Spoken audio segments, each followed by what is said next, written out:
అందరికీ వందనాలు. మీ అందరికీ వందనాలు. మత్తయి సువార్త 1వ అధ్యాయం 18 నుంచి 23 దాకా చదువుకున్నాం. యేసుక్రీస్తు జనన విధం ఎట్లనగా ఆయన తల్లి అయిన మరియను యోసేపునకు ప్రదానము చేయబడిన తరువాత వారే తాము కాకముందు ఆమె పరిశుద్ధాత్మ వలన గర్భవతిగా ఉండెను. ఆమె భర్త అయిన యోసేపు నీతిమంతుడై ఉండి ఆమెను అవమానపరచనులకు రహస్యంగా ఆమెను విడనాడ ఉద్దేశించెను.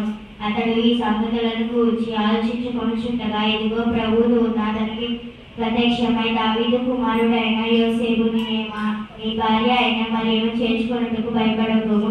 ఆమె గర్భము ధరించినది పరిశుద్ధాత్మ వలన కలిగినది. ఆమె ఒక కుమారుని కనును. తన ప్రజలను వారి పాపముల నుండి ఆయన రక్షించును కనుక ఆయనకు యేసు అని పేరు పెట్టుదు అనడం. ఇదిగో కన్యక గర్భవతి ఏ కుమారుని కనును. ఆయనకి ఇమ్మానుయేలను పేరు పెట్టుదురు అని ప్రభువు తన ప్రవక్త ద్వారా పలికిన మాట నెరవేరునట్టు ఇదంతయే జరిగెను.